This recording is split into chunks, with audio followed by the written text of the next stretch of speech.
Hola! We're doing the Daily Word Builder from the Language Learning Journal.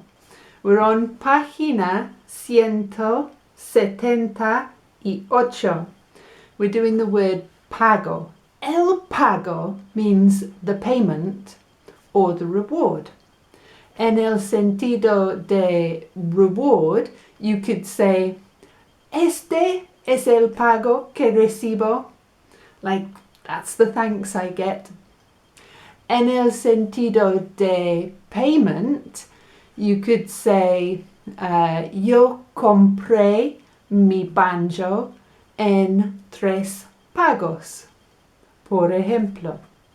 Now, es interesante.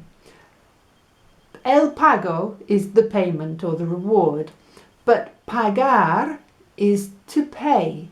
And that means that yo pago is I pay. See, exactly the same spelling.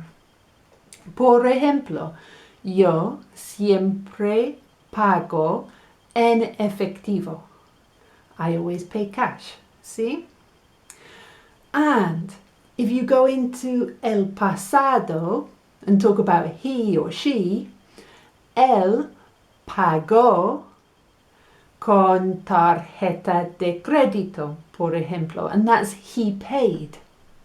So you have el pago, the payment, yo pago, I pay, and él pagó, con acento, he paid, or ella pagó, she paid.